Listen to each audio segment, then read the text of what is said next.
Viral Virat Kohli ও মহিলার video. Social মিডিয়ায় রোহিতের সঙ্গে এই মহিলার ভিডিও আসতেই একেবারে হুলস্থুল কাণ্ড। মেলবোর্ন বিমানবন্দরে ঘটে গেল বিরাট কাণ্ড।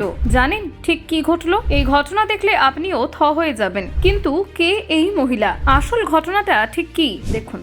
এমনিতেই পার্থ টেস্টের পর ব্যাটে নেই রান। দলের বিশ্ব টেস্ট চ্যাম্পিয়নশিপের ওঠার লড়াইতে দেওয়ালে পিঠ ঠেকে গিয়েছে।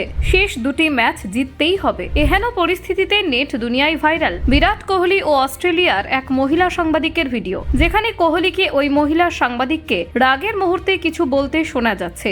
আসলে পরিবার নিয়ে অস্ট্রেলিয়া সফরে গিয়েছিলেন বিরাট কোহলি। পরিবার এবং সন্তানদের গোপনীয়তা নিয়ে বরাবরই খুব সচেতন বিরাট কোহলি। কিন্তু মেলবোর্ন বিমানবন্দরে এক মহিলা সাংবাদিকের আচরণে বেজায় চটে যান বিরাট কোহলি। মেলবোর্নে নামতেই এক ঝাঁক ক্যামেরা ধেয়ে আসে বিরাট ও তার পরিবারের দিকে। কোহলি তাদের সন্তানদের ছবি তুলতে মানা করেন, কিন্তু কোহলির বারণ অগ্রাহ্য করে এক মহিলা সাংবাদিক কোহলি ও তার পরিবারের ছবি তুলতে থাকেন। দেখেই রেগে যান বিরাট কোহলি। বাধা দেওয়ার পাশাপাশি স্পষ্ট করে জানিয়ে দেন তার পরিবারের ছবি তুলতে গেলে অনুমতি নিতে হবে। এই কথা বলে খানিকটা এগিয়ে যান বিরাট, কিন্তু মহিলা সাংবাদিক বলেন এটি পাবলিক প্লেস, তাই ছবি তুলতে কোনো আপত্তি নেই। এই কথা শুনেই রেগে কাঁই হয়ে যান বিরাট কোহলি। দুজনের মধ্যে বেশ কিছু কথা কাটাকাটিও হয়, যে ভিডিও সোশ্যাল মিডিয়ায় মুহূর্তের মধ্যে ঝড় তুলেছে। খানিকটা কথা কাটাকাটি শুরু হয় দুজনের মধ্যে, তবে বেশ খানিকটা উত্তপ্ত বাক্য বিনিময়ের পর পরিস্থিতি শান্ত হয়। শেষে দুজনকে করমর্দন করতেও দেখা যায়। তবে এই প্রথম নয়, এর আগেও বিনা অনুমতিতে সন্তানদের ছবি তোলার প্রতিবাদ করেছেন কোহলি। Bureau report,